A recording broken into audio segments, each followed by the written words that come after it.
할렐루야. 우리 4월 암송요절 한번 볼까요? 자, 주보를 한번 보시고.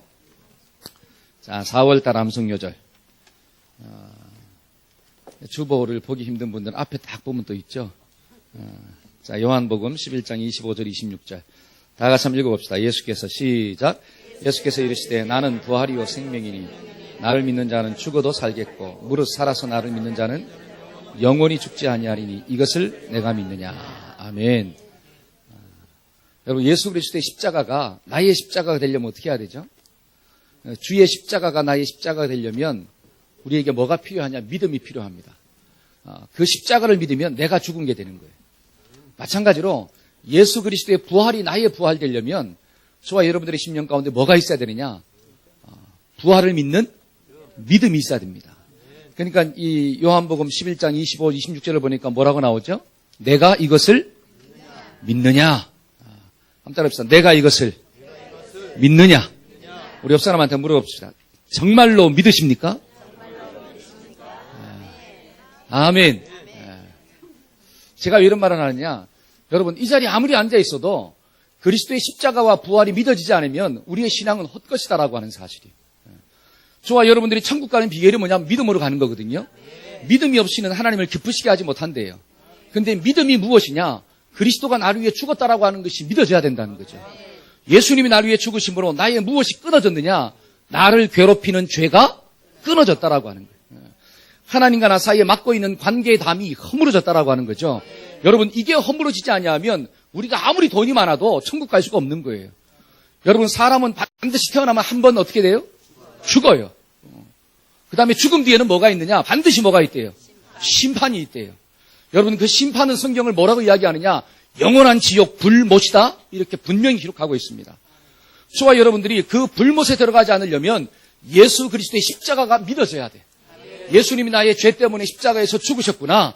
이것을 믿을 때 저와 여러분들이 구원받는 역사, 죄로부터 끊어지는 역사가 나타나는 거예요.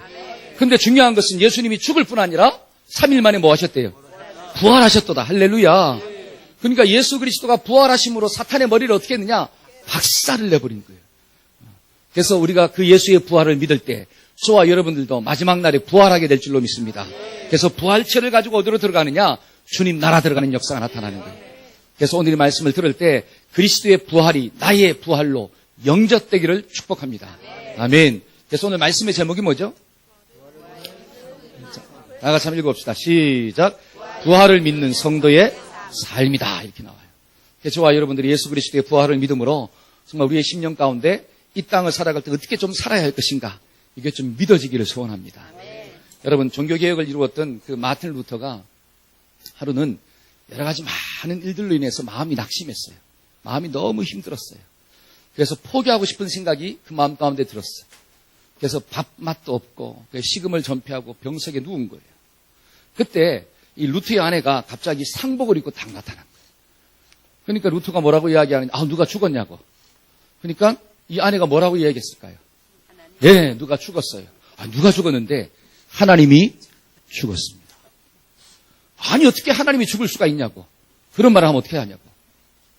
내가 당신을 보니까 당신 속에 있는 하나님이 죽은 것처럼 보여진다라고. 만약에 당신 속에 하나님이 살아있다면 그 어려움을 만났을 때 그렇게 절망하고 식음을 전폐하고 그 낙심함 가운데 누워있겠냐라고 하는 거예요. 그러한 모습을 보니까 당신 속에 있는 예수가, 당신 속에 있는 하나님이 죽었다라고 하는 거예요. 그 말을 딱 듣고 난 다음에 이 루터가 깨달은 게 있대요. 그래. 하나님은 여전히 살아계시는구나. 예수님은 사망 권세를 깨고 부활하셨구나. 그래, 하나님은 살아계시고 주님은 부활하셨는데 내가 왜 그 주님을, 내가 그 하나님을 믿지 못하고 지금의 어려운 상황만 보고 있느냐라고 하는 거죠. 이거를 깨닫고 난 다음에 다시 한번 뭘 가졌느냐? 부활신앙을 딱 가진 거예요. 그것을 가지니까 살면서 만나는 모든 장애물들, 어려움을 충분히 뛰어넘고 마침내 사명을 완성하는 주인공이 된 줄로 믿습니다. 저와 여러분들도 오늘 이 시간에 예수 그리스도가 사망 권세를 깨고 부활했다라고 하는 이 놀라운 진리가 믿어지기를 주의 이름으로 축복합니다. 아멘. 그래서 예수의 부활을 믿는 사람들은 이 땅을 살아갈 때 좀 어떻게 사느냐? 첫째로 한번 따라서 읽어볼까요? 자, 다 같이 한번 읽어봅시다. 시작.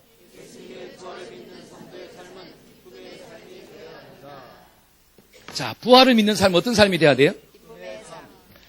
기뻐하는 삶이 좀 돼야 돼. 기뻐하는 삶. 자, 그 밑에 한번 읽어봅시다. 그 여자들이 시작. 그 여자들이 무서움과 큰 기쁨으로 빨리 무덤을 떠나 제자들에게 알리려고 다름질할세. 그러니까 예수님의 부활을 경험한 그 이 여자들이 이 제자들한테 막 달려갈 때 어떻게 달려갔다고 나옵니까? 여기 보니까 큰 기쁨으로 달려갔더라. 여러분, 예수의 부활을 경험한 사람들은 심령 가운데 뭐가 일어나느냐? 큰 기쁨이 일어나는 거예요. 저는 오늘 이 시간에 우리의 심령 가운데 하나님 주시는 큰 기쁨이 좀 충만하기를 축원합니다. 여러분, 예수님이 십자가에서 죽었다라고 하는 소식을 듣고 그 광경을 목격한 제자들은 두려움 가운데 빠져가 전부 다 도망을 쳤어요. 그런데 예수님께 은혜 받은 이 여인들은 안식 후 첫날 예수님의 시신에 향품을 바르기 위해서 그 무덤을 향해서 달려갔다, 이렇게 나오죠. 자, 28장 1절 한번 읽어봅시다. 자, 성경 한번 펴보시고. 자, 28장 1절. 다 같이 한번 읽어볼까요? 자, 시작.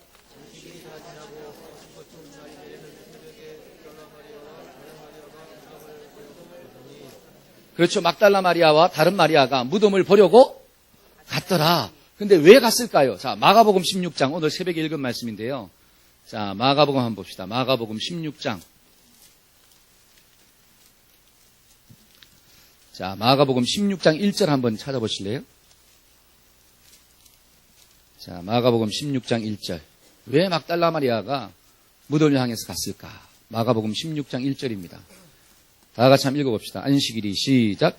안식일이 지남에 막달라 마리아와 야고보의 어머니 마리아와 또 살로메가 가서 예수께 바르기 위하여, 그렇죠, 예수님의 시신에 향품을 발라주기 위해서 그 안식 후 첫날 새벽에 일찍 무덤을 향해서 나갔더라, 이렇게 나와요. 근데 갔는데 어떤 역사를 경험하게 됩니까? 갔는데 무엇을 발견하게 되죠? 자, 5절 한번 읽어봅시다. 5절. 천사가 시작. 십자가에 못 박힌 예수를 너희가 찾는 줄을 내가 아노라. 6절 시작. 그가 여기 계시지 않고 그가 말씀하시는 대로 살아나셨느니라. 와서 그가 누우셨던 것을 보라. 아멘. 야, 이 예수님의 그 시신에 향품을 발라주려 갔는데 거기서 무엇을 경험하느냐? 예수님이 말씀하신 대로 부활했다라고 하는 소식을 이 여인들이 제일 먼저 체험하게 됐다라고 하는 거죠. 그때 그 놀라운 역사를 경험하고 난 다음에 8절에 보니까 뭐라고 이야기하느냐? 그 여자들이 무서움과 큰 기쁨으로 빨리 무덤을 떠나 누구한테 알리려고? 제자들한테 알리려고 달려갔더라, 이렇게 나와요. 여러분, 걸어가는 거하고 달려가는 거하고 이게 같아요, 틀려요? 여러분, 언제 달려갑니까? 예를 들어서 거시기가 급해요, 화장실. 그럼 막 어떻게 가요? 달려가요, 아니면 걸어가요? 어떤 사람은 그래, 너무 급하면 걸어가게 된다고. 잘 보세요. 지금 있잖아요. 예수님의 부활을 경험하고 난 다음에 그들의 심령 가운데 막 큰 기쁨이 들어왔습니다. 그 기쁜 소식을 알려주기 위해서 막 달려갔다라고. 다름질할세, 이렇게 해요. 다름질할세. 예수님의 부활을 경험한 자마다 우리의 심령 가운데 어떤 마음이 들었느냐? 기쁨이 충만하다라고 하는 사실이. 그러니까 내 속에 있는 기쁨을 전달하지 않으면 살 수가 없다라고 하는 거죠. 그래서 예수의 부활을 경험한 사람들의 얼굴은 어떤 얼굴이냐? 옆 사람의 얼굴 한번 봅시다. 당신의 얼굴 같군요. 시작. 할렐루야. 이게 당신의 얼굴이 어떤 얼굴이에요? 너무 기뻐가지고 막 감격스러운 얼굴이죠. 저는 이 아침에 여러분들의 심령 가운데 이런 좀 기쁨이 충만해서 우리의 모습이 좀 환하게 좀 바뀌기를 주의 이름으로 축복합니다. 여러분, 십자가를 바라볼 때는 울음이 나오는 거예요. 십자가를 바라볼 때에는. 그러나 예수 그리스도의 부활을 바라볼 때는 우리의 심령 가운데서 기쁨이 올라오기 때문에 얼굴 빛이 바뀌는 역사가 나타나는 거예요. 할렐루야. 그래서 예수의 부활을 경험한 사람들은 심령 가운데 뭐가 임하는구나? 하나님의 놀라운 기쁨이 임하는구나. 여러분 잘 보세요. 사탄이 사용하는 무기 중에 제일 무서운 무기가 뭘까요? 사탄이 사용하는 무기 중에 제일 무서운 무기가 죽음의 권세입니다. 죽음의 권세. 그러니까 사람들은 죽는다 그러면 두려워해요.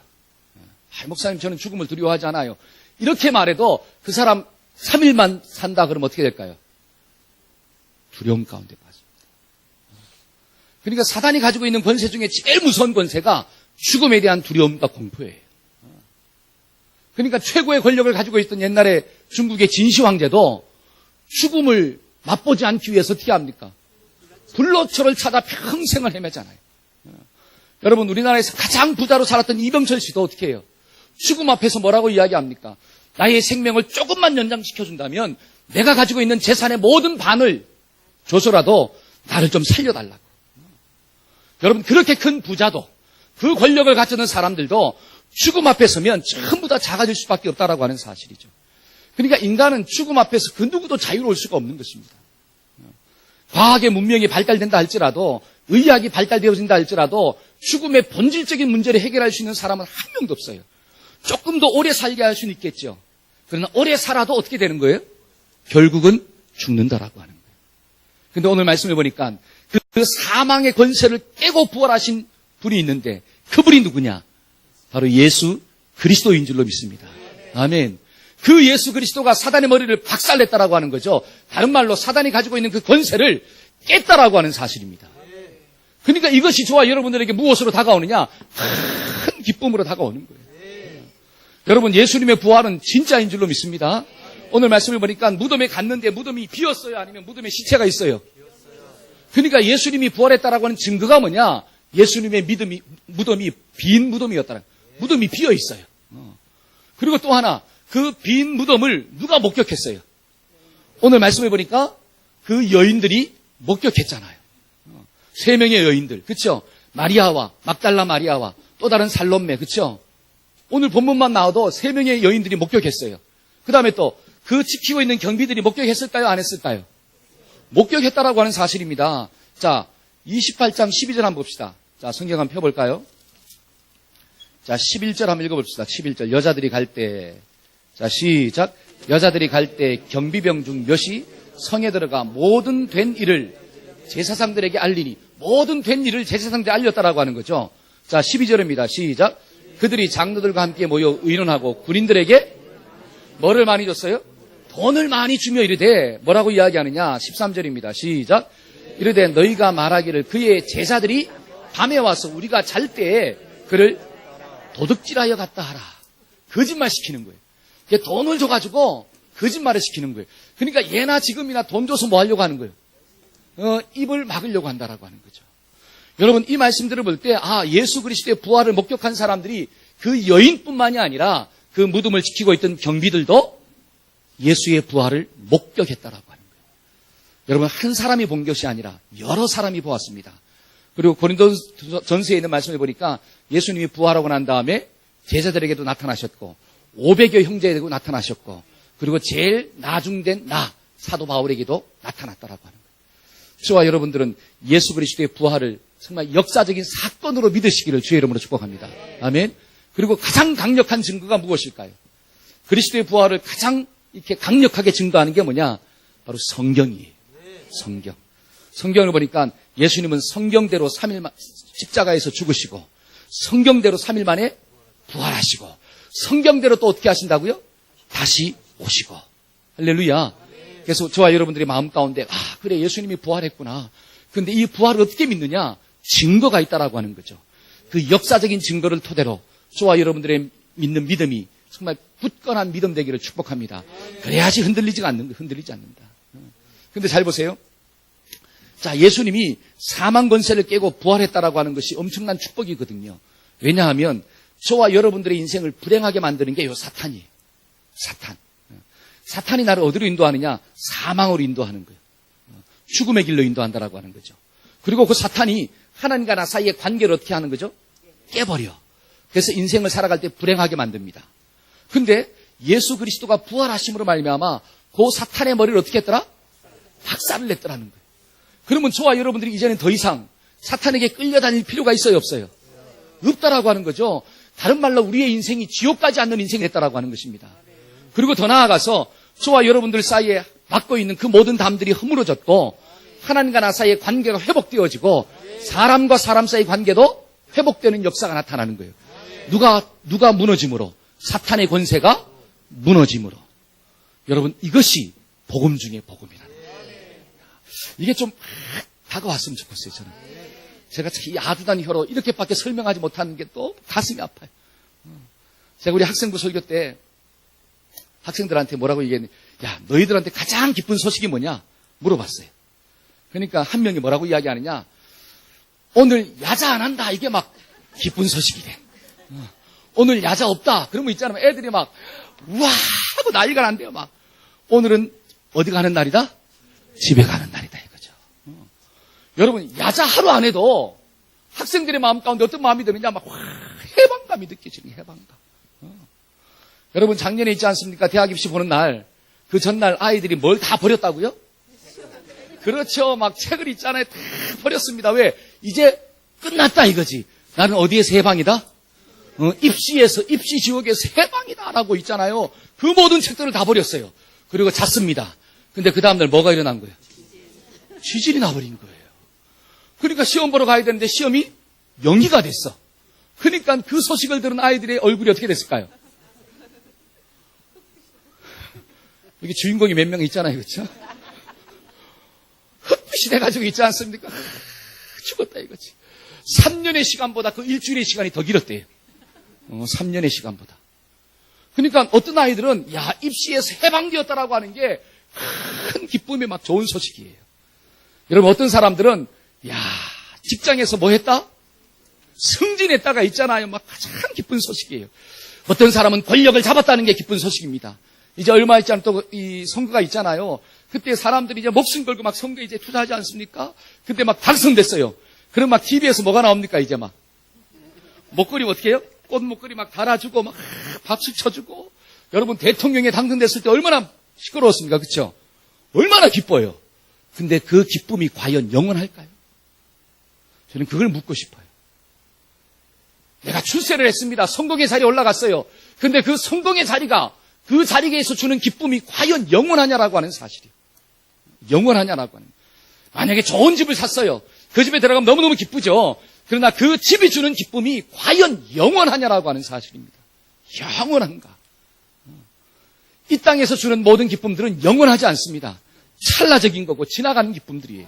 근데 많은 사람들은 그러한 기쁨이 주어져도 막 감격하고 막 눈물 흘리고 어떤 사람들은 여러분 자식이 대학에 들어가면 있잖아요. 어떤 사람 막 춤을 추고 난리가 납니다. 또 어디 들어가면요? 서울대 들어가면 여러분 서울대가 아니라 서울에 있는 대학을 서울대라 그러는 거예요.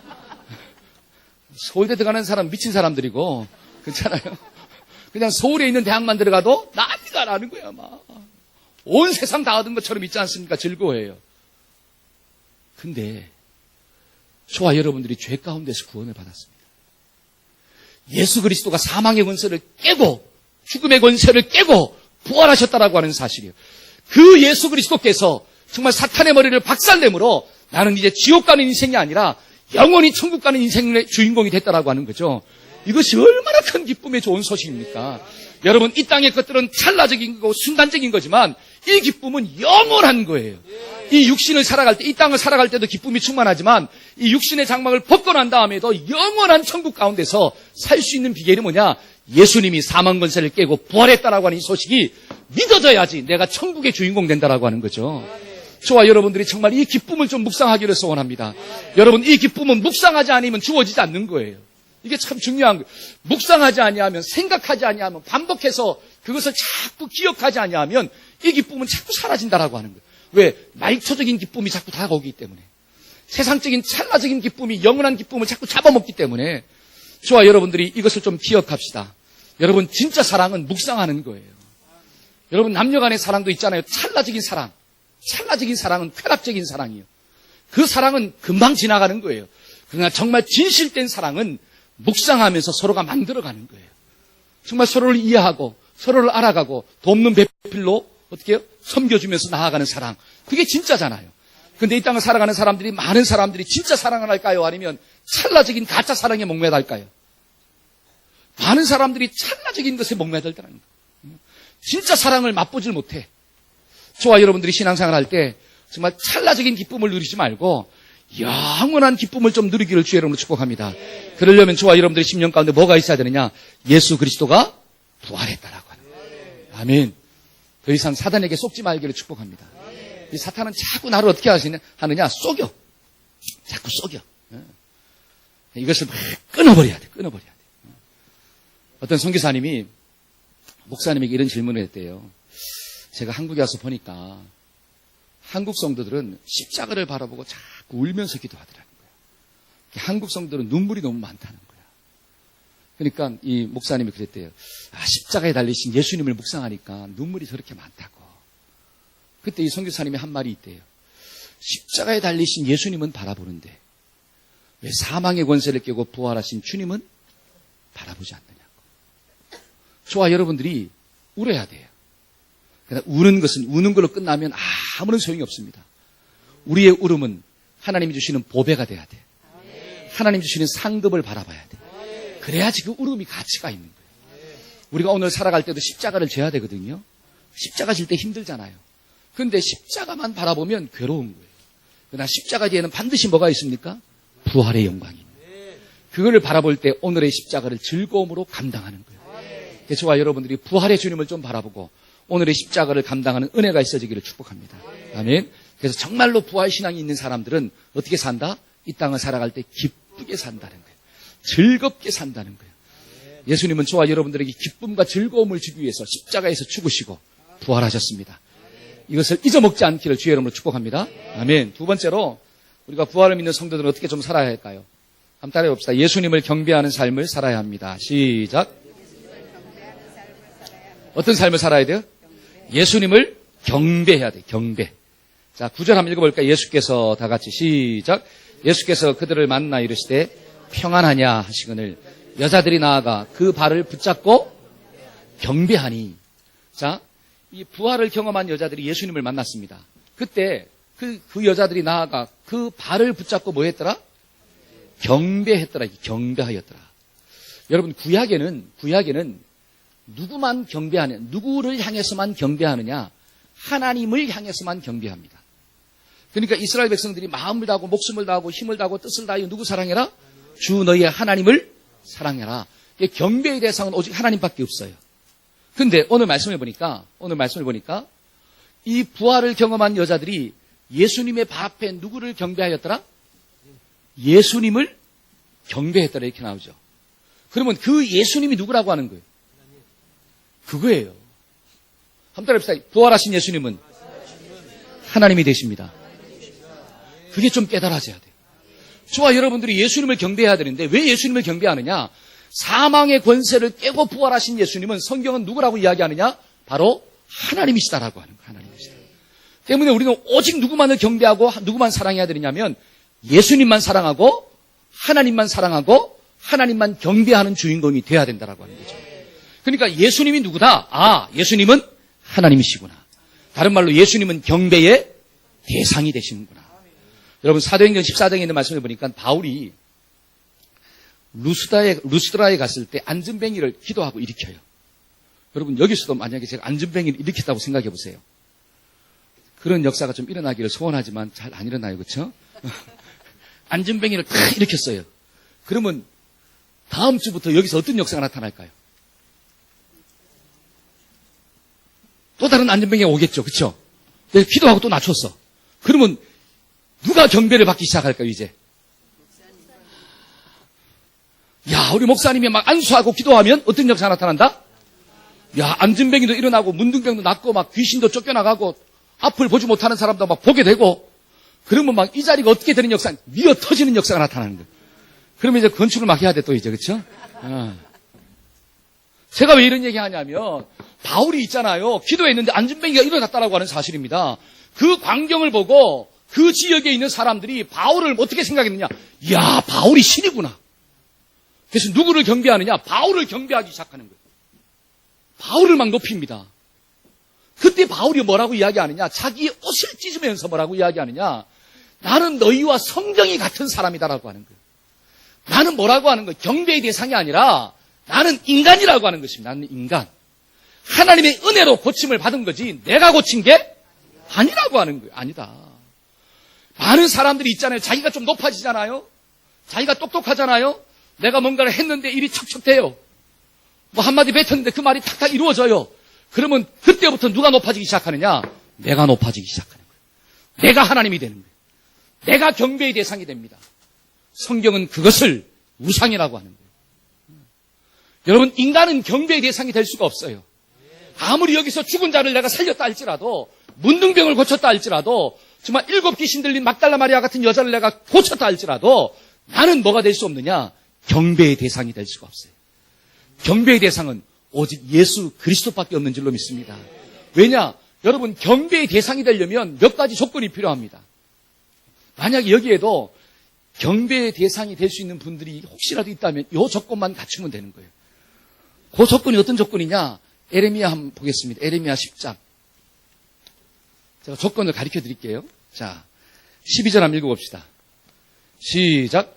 여호와께서 그 권능으로 땅을 지으셨고 그 지혜로 세계를 세우셨고 그 명철로 하늘을 펴셨으며 그가 목소리를 발하신즉 하늘에 많은 물이 생기나니 그는 땅끝에서 구름이 오르게 하시며 비를 위하여 번개하게 하시며 그 곳간에서 바람을.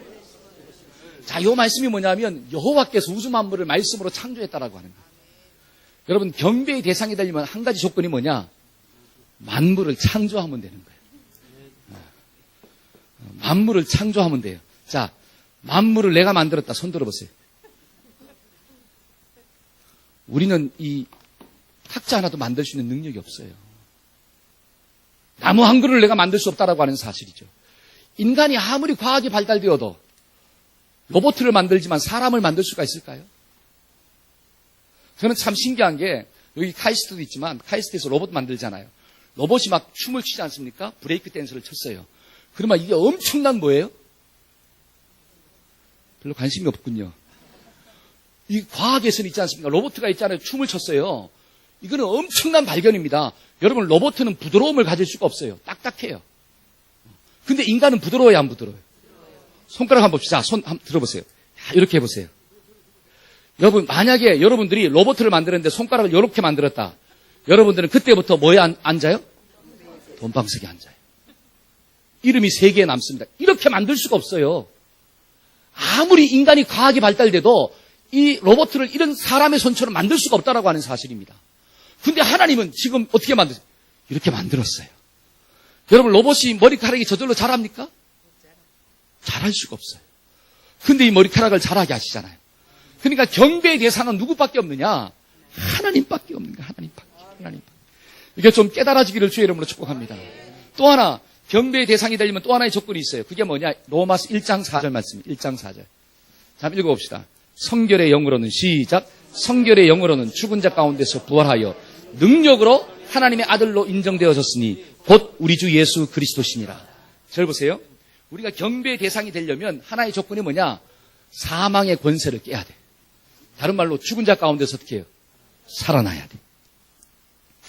죽은 자 가운데서 살아난 첫 열매는 누구이십니까? 성경을 보니까 예수 그리스도밖에 없대요. 저와 여러분들은 전부 다 예수님의 첫 열매를 따라 나중에 부활하는 나중 열매들이에요. 이거를 바라볼 때, 그래. 정말 경배의 대상은 누구밖에 없구나? 예수님밖에 없구나. 하나님밖에 없구나. 이것을 깨닫는 사람은 지혜로운 자예요. 이것을 깨닫는 사람은 그 사람 속에는 뭐가 있느냐? 믿음이 있다라고 하는 사실이죠. 때문에 저와 여러분들이 오늘도 누구만 좀 경배합시다. 예수님만, 하나님만 경배하기를 주의 이름으로 축복합니다. 그래야지 내가 정말로 믿음 있는 사람이고 정말 이 땅을 살아갈 때 부활의 신앙을 가지고 살아가는 진짜 믿음이구나. 근데 많은 사람들은 이 땅을 살아갈 때 누구를 경배하고 있습니까? 어떤 사람은 물질을 경배합니다. 물질은 절대로 경배의 대상이 될 수가 없어요. 목사님 돈으로 다 만드는데요. 천만에요. 돈으로 못 만드는 게 훨씬 더 많아요. 돈으로 좋은 집은 사겠죠. 돈으로 좋은 가정을 만들 수 있을까요? 돈으로 좋은 침대는 사겠죠. 여러분, 돈 많다고 평안한 잠이 있을까요? 돈으로 좋은 약은 먹겠죠. 그러나 돈으로 건강을 살 수 있을까요? 여러분, 돈으로 살 수 없는 게 얼마나 많은데요. 얼마나 많은데요. 여러분, 돈은 경배의 대상이 될 수가 없습니다. 여러분, 권력도 마찬가지예요. 권력은 경배의 대상이 될 수가 없어요. 그런데 수많은 사람들이 권력을 뭐로 찾고 있느냐? 경배의 대상으로 삼는 거예요. 그래서 망하는 거예요. 저와 여러분들은 부활신앙을 가진 자로 오직 누구만? 예수만 경배하기를 주의 이름으로 축복합니다. 아멘. 저는 이 말씀을 준비하면서 우리 교회 모든 성도들은 좀 예수님만 좀 경배했으면 좋겠다. 제 간절한 기도의 제목이 하나님 사랑하는 모든 동역자들이 정말 예수님만 좀 경배할 수 있도록 하나님 축복하여 주옵소서. 이들의 삶 가운데 예수밖에 없는데 사단은 자꾸 속이는 거예요. 물질을 경배하게 만들고 세상을 경배하게 만들고 세상의 출세와 쾌락을 경배하게 만들고 그것이 다인 줄 알고 살아가다가 결국 언제 무너지느냐? 마지막 날 무너지는 거예요. 그 마지막 날 무너질 때는 기회가 사라지는 거예요. 그게 사탄한테 쏟는 거예요. 그래서 한 몸의 모든 동역자들은 이 믿음을 가지고 살기를 주의 이름으로 축복합니다. 아멘. 마지막 세 번째로 이 부활을 믿는 성도들의 삶, 어떤 삶을 좀 살아야 되느냐? 한번 따라해 봅시다. 예수님을 증거하는 삶을 살아야 합니다. 시작. 자, 10절 한번 볼까요? 이에 시작. 이에 예수께서 이르시되 무서워하지 말라. 가서 내 형제들에게 갈릴리로 가라. 하라. 거기서 나를 보리라 하시니. 여기 보니까 무서워하지 말라. 너는 어떻게 해서 가서 너의 형제들에게 갈릴리로 가라 하라. 갈릴리로 가라 하라. 거기서 누구를 볼 것이다? 예수님을 본다라고 하는 거죠. 11절에 보니까 그 여자들이 갈새 이렇게 나와요. 자, 이 말씀을 통해서 우리에게 주는 메시지가 뭐냐면 부활을 경험한 사람은 부활의 기쁨을 가지고 어떻게 해야 된다? 가야 되는구나. 가야 되는구나. 근데 예수님께서 뭐라고 이야기하느냐? 내가 먼저 갈릴리로 갈 것이다 이렇게 나옵니다. 내가 먼저 갈릴리로 간대요. 그러면 갈릴리에 누가 있을까요? 예수님의 제자들이 있어요. 그러면 예수님이 갈릴리 바다에서 누구를 불렀을까요? 공생의 삶을 사는 동안에 제자들을 불렀습니다. 고기 낚고 있는 제자들을 갈릴리 바다에서 불러서 사람을 낚는 업으로 만들어 주었어요. 근데 예수님이 죽었다라고 하는 소식을 듣고 그들이 다시 어디로 갔느냐? 갈릴리로 가서 거기서 뭘 잡았어요? 고기를 잡았어요. 그러니까 그리스도의 부활이 없는 사람들은 고난이 다가오면 절망하는 거예요. 그리스도의 부활이 없는 사람은 고난이 다가오면 낙심하는 거예요. 그래서 다시 어디로 가느냐? 세상으로 간다라고 하는 거죠. 근데 부활하신 주님은 낙심에 있는 제자들을 만나주셔서 다시 불러주시는 거예요. 그래서 예수님은 갈릴리로 가겠다라고 하는 것입니다. 거기서 요한복음 21장에 있는 말씀을 보니까 예수님이 갈릴리에서 누구를 만나죠? 고기 잡고 있는 베드로 만나잖아요. 그래서 요한의 아들 시몬아 네가 나를 사랑하느냐? 그 사랑에 대한 메시지를 주고 난 다음에 다시 사명을 맡기잖아요. 내 양을 먹여라. 내 양을 쳐라. 내 양을 먹여라. 다른 말로 고기 낚고 있는 그 자를 다시 불러서 사람 낚는 업으로 만들어 주셨다라고 하는 거죠. 무엇이 들어가니까? 부활하신 예수님이 들어가니까. 저와 여러분들이 부활하신 예수님을 증거해야 할 이유가 무엇입니까? 이게 너무 중요한 건데요. 부활하신 예수님을 증거해야지 절망이 소망으로 바뀝니다. 낙심이 새 힘을 얻는 역사가 나타나는 거예요.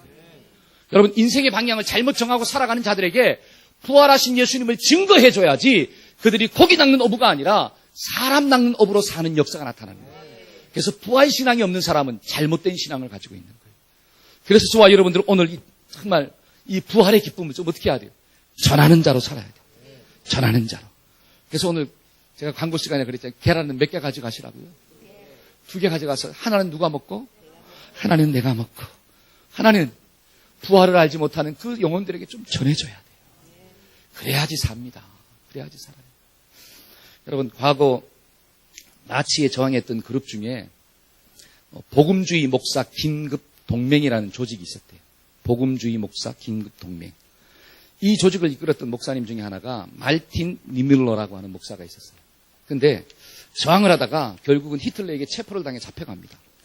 그래서 1937년에서 1945년 동안 강제노동 수용소에 수감이 되었어요. 근데 어느 날 감옥에서 꿈을 꿨대요. 꿈을 꿨는데 그 나치 히틀러가 하나님 앞에 서서 재판받는 장면을 꿈을 꾼 거예요. 근데 하나님께서 물어보십니다. 히틀러에게 뭐라고 묻느냐? 야, 너에게 복음을 전하는 사람이 한 명도 없었느냐? 그때 히틀러가 뭐라고 이야기했느냐? 네, 저에게는 아부하는 사람은 있었고 나를 향해서 저항한 사람은 많았지만 나에게 복음을 전한 사람은 한 명도 없었습니다. 이렇게 말합니다. 그때 하나님이 누구를 봤느냐? 이 목사님을 쫙 본 거예요. 그것을 꿈에 보고 막 식은땀을 흘리다가 꿈에서 깬 거예요. 그 꿈을 꾸고 깨달은 게 뭐냐면, 그래, 내가 히틀러에게 저항을 했는데 내가 저 영혼을 불쌍히 여기고 기도한 적은 한 번도 없다라고 하는 사실이에요.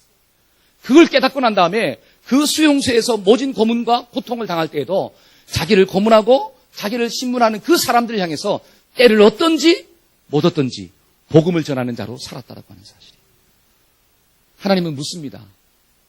과연 우리 속에 부활의 기쁨이 있는데 그 부활의 기쁨을 나는 과연 몇 명에게 전했냐라고 하는 사실이에요.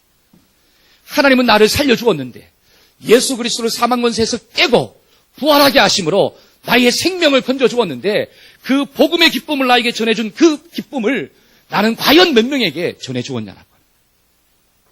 저와 여러분들이 정말 오늘 이후부터 내 속에 있는 부활의 기쁨을 좀 증거하기를 소원합니다. 나만 가지지 말고 정말 나누어주며 좀 살아야 돼요.